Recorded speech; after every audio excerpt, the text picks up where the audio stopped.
Udah. Assalamualaikum warahmatullahi wabarakatuh.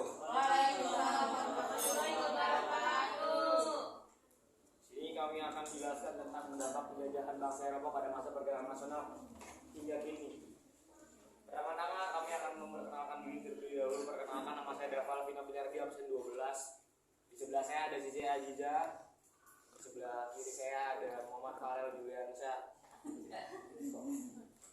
Materi pertama akan dijelaskan oleh Zizi Aziza. Yang pertama ada bidang politik. Pada saat memasuki abad ke-20, pemerintah kolonial Hindia Belanda mencanangkan politik etis. Politik etis atau politik balas budi adalah suatu pemikiran yang menyatakan bahwa pemerintah kolonial memegang tanggung jawab moral bagi kesejahteraan pribumi. Politik etis yang dipelopori oleh Peter Broshoff, wartawan koran De Lokomotif, dan C.T.H. Van Deventer sebagai politikus, membuka mata pemerintah kolonial untuk lebih memperhatikan nasib para pribumi yang terbelakang. Ratu Wilhelmina menuangkan panggilan moral dan hutang budi ke dalam kebijakan politik etis yang terangkum dalam program Thiers Van Deventer yang meliputi sebagai berikut. Yang pertama, irigasi atau pengairan, membangun dan memperbaiki pengairan-pengairan dan bendungan untuk keperluan pertanian. Yang kedua, emigrasi, yaitu mengajak penduduk untuk bertransmigrasi. Yang ketiga, edukasi, yaitu memperluas dalam bidang pengajaran dan pendidikan. Banyak pihak yang menghubungkan kebijakan baru politik Belanda ini dengan pemikiran dan tulisan Van Deventer yang diterbitkan beberapa waktu sebelumnya yang berjudul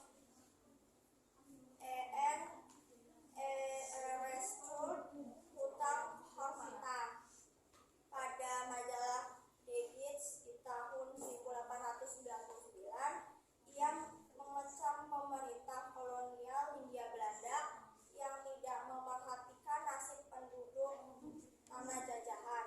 Ia mengungkapkan Belanda telah berhutang budi kepada rakyat tanah jajahan dan harus ditebus dengan cara memberikan kesejahteraan. Politik etis memunculkan segolongan elit pelajar Indonesia yang merintis tumbuh dan berkembangnya kesadaran nasional melalui berbagai organisasi pergerakan kebangsaan. Politik etis juga berdampak pula bagi munculnya golongan profesional, yaitu kelompok pekerja yang membidangi pekerjaan berdasarkan keahlian dan keterampilan tertentu. Juga kesadaran berbangsa dan bertanah air terus tumbuh hingga sekarang. Kedua, ada di bidang ekonomi. Walaupun kebijakan pemerintah kolonial lebih banyak ditujukan untuk kepentingan Belanda, tetapi terdapat dampak positif bagi bangsa Indonesia. Contohnya sistem tanam paksa yang digunakan oleh Van Willigenhout pada tahun 1930, meski sangat merugikan rakyat tinggi, namun membawakan dampak positif pada masyarakat Indonesia, yaitu masyarakat Indonesia bisa mengenal tata cara tanaman perkebunan dan tanaman ekspor yang laku di pasar dunia. Selain itu, dampak lainnya sebagai berikut. Pertama, ada tumbuhnya investasi Indonesia. Pelaksanaan tribunal ini ditandai dengan keluarnya Undang-Undang Agrata, Undang-Undang Agrata Sistem Agras dan Undang-Undang Gula pada tahun 1870 yang menyatakan bahwa semua di tanah di Indonesia Indonesia adalah milik pemerintah kerajaan Belanda. Sejak saat itu banyak pengusaha Sejak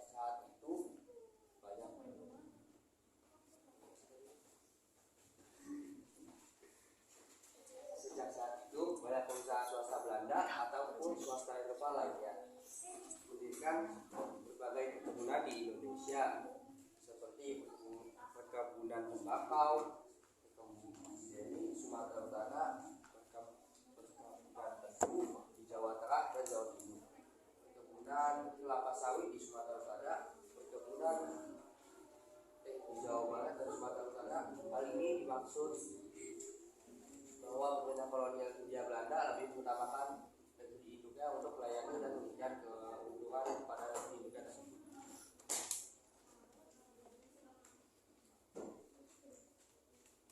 Yang kedua itu ada dibangunnya sarana transportasi. Untuk mempermudah penerbangan di wilayah Nusantara, pemerintah kolonial membangun jaringan rel dan stasiun kereta api untuk menghubungkan perkebunan besar dan daerah perkotaan. Perusahaan kereta api yang pada masa Hindia Belanda dikelola sebagian oleh pengusaha swasta. Ini dilebur menjadi jawatan kereta api yang kemudian berkembang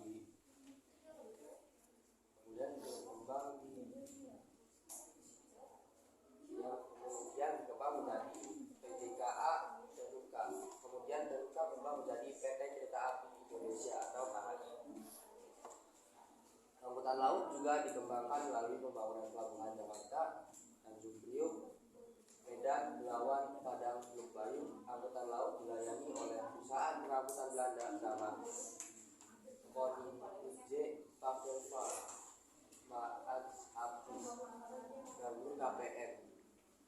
Dirasionalisasikan pada tahun 1958 dan dilebur dengan perusahaan pelayanan Republik Indonesia yang sekarang dikenal dengan nama PELNI atau Pelayanan Nasional Indonesia. Dengan berkembangnya sistem perekonomian modern, sistem ekonomi liberal ini membuat masyarakat pedesaan yang awal mulanya petani dan hanya untuk menghidupi kehidupannya sendiri, kini mereka mengenal sistem perdagangan.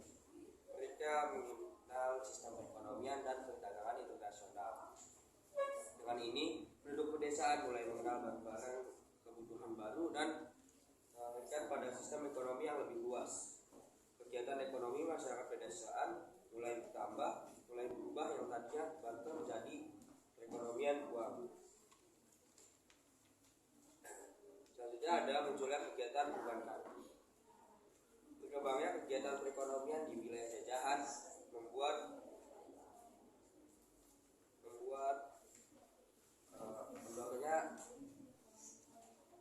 mendorong munculnya kegiatan perbankan di tanah jajahan Hindia Belanda. De Javasebank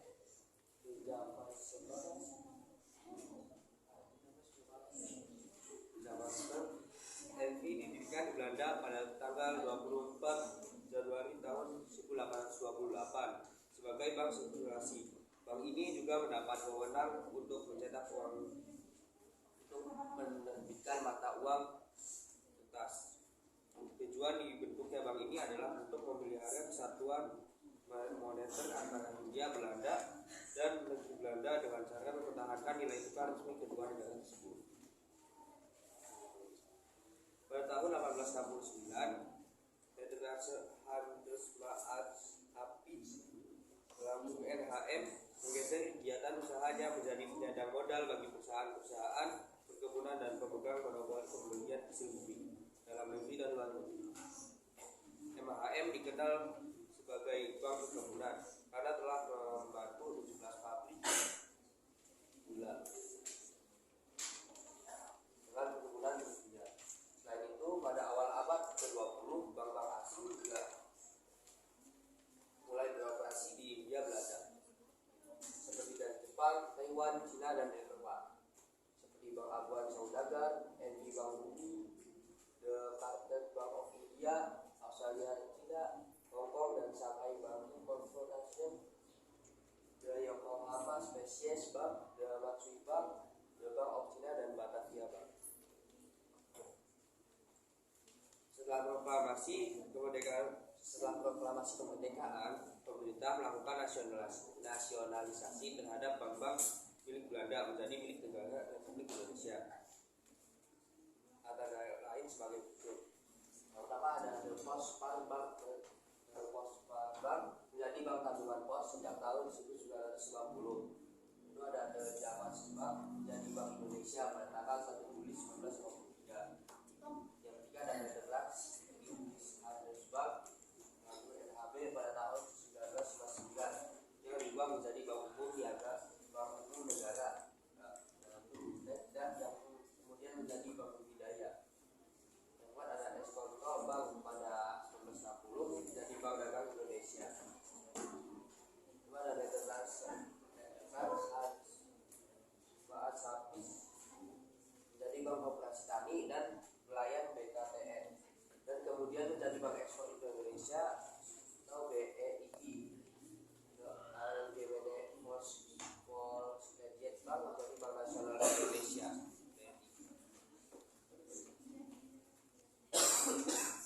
Lalu ada bidang pendidikan. Melaksanakan pengajaran dan pendidikan bagi kaum pribumi di tanah jajahan merupakan jawaban pemerintah Belanda terhadap tautan politik etis yang diajukan oleh C.Th. van Deventer, E.F.I. Deusdeker, dan Peter Gussow. Pendidikan yang telah dilaksanakan oleh pemerintah kolonial lebih ditujukan untuk memenuhi tenaga-tenaga terlampil pada bidang politik atau pemerintahan. Pendidikan bagi kaum pribumi dilaksanakan mulai dari jenjang pendidikan dasar hingga pendidikan tingkat tinggi. Yang pertama ada pendidikan dasar. Sekolah ini merupakan sekolah rakyat atau sekolah dasar dengan masa pendidikan selama 3 tahun dan tersebar di seluruh pelosok desa. Maksud dari pendidikan ini adalah dalam rangka memberantas buta huruf serta dalam rangka memberantas untuk orang-orang pribumi agar mampu berhitung. Bahasa pengantar yang terdapat dalam pendidikan dasar biasanya adalah bahasa daerah dengan guru dari tamatan HIK atau Holland English Quick School. Tamatan sekolah ini bisa melanjutkan ke Secondary School selama 5 tahun. Tamatan sekolah ini sederajat dengan tamatan HIS. Tokoh-tokoh Indonesia seperti Hamka, Soeharto, dan Adam Malik merupakan lulusan dari sekolah ini.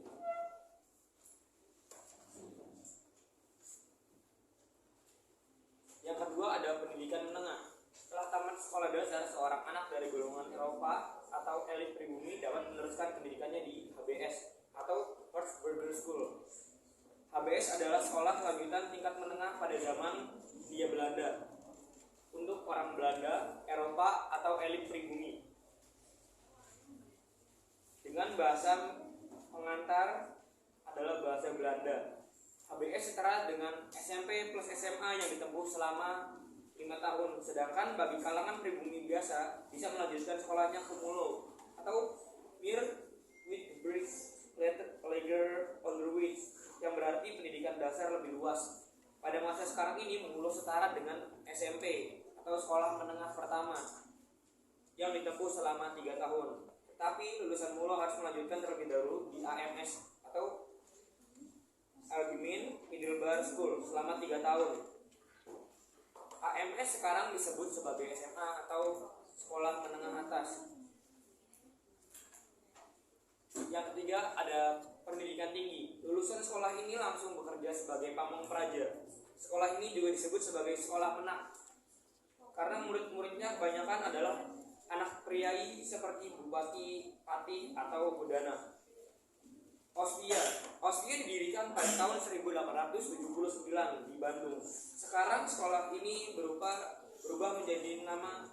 nama menjadi STPDN atau Sekolah Tinggi Pendidikan Dalam Negeri.